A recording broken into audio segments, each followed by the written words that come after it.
Let's be brutally honest for a second. Saving for retirement feels impossible when your paycheck barely covers the rent, groceries, and with that flat tire that showed up exactly when you didn't need it. The idea of setting money aside for 30 years from now, it just sounds like a cruel joke. And if that's your reality, I see you. That can be also the reason why more than 64% of Americans today feel that they are behind on retirement savings.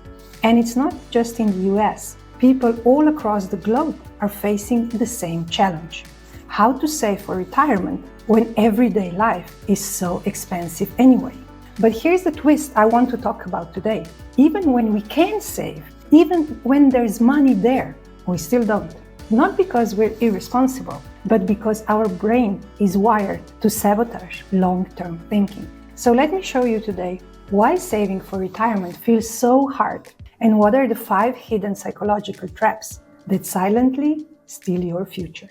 Oh, and if you're new here, welcome. Here we talk about money in a way most experts don't. We talk about how it feels like, because that's where most financial plans break, in the emotions, not the spreadsheets.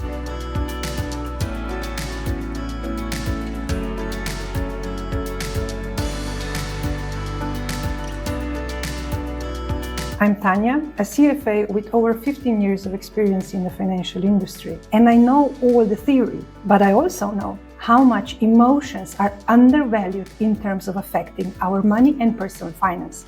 That's why on this channel, I give you practical advice and simple tools, not only how to manage money, but also how to think about it. Let's dip right in.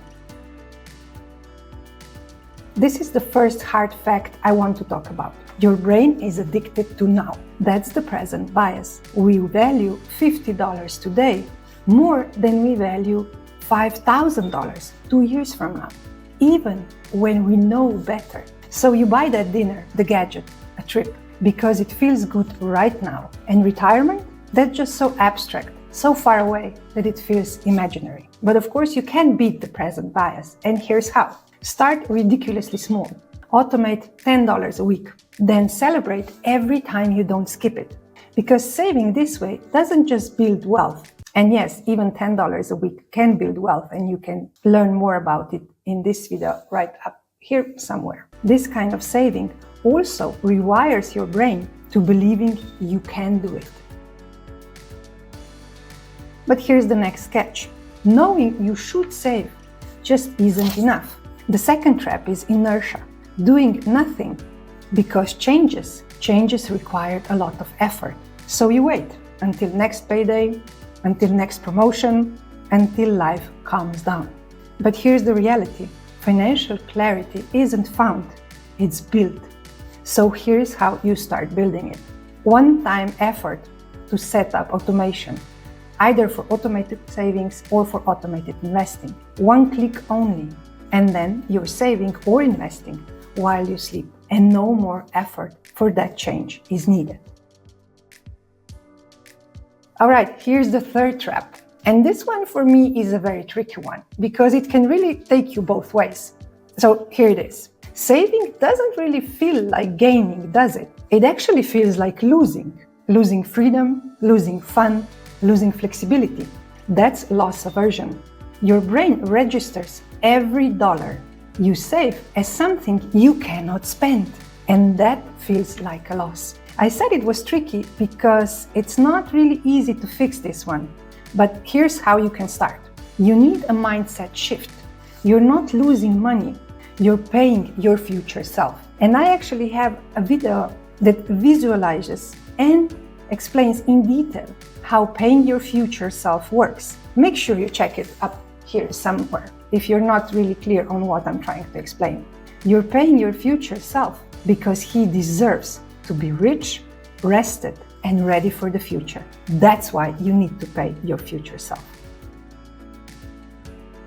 I can already hear your thoughts. Your future self, he feels like a stranger. That's why saving and investing feels pointless, because it's for someone your brain hasn't met yet. And this trap is the emotional disconnect from the future. You don't know who your future self is. You haven't met it yet. Why invest your money giving up your funny days, gadgets, and everything. But you need to do it if you want a safe and calm retirement, if you want to leave a meaningful legacy behind for your loved ones. So this one is a bit hard maybe, but here's how you can fix it. Use the magic of visualization. Picture 60-year-old you, where you live, how you feel. Write him a letter and let him write you back. Make that person real today. Because when you start caring for him, you will fight for that person.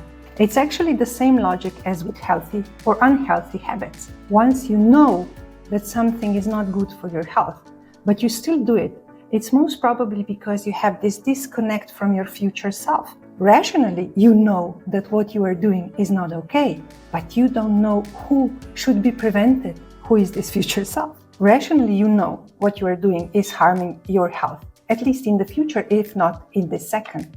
But because your future self is unknown to your brain, the brain really doesn't care. That's why you need to visualize and make sure that you make your brain meet your future self and care for him and fight for him.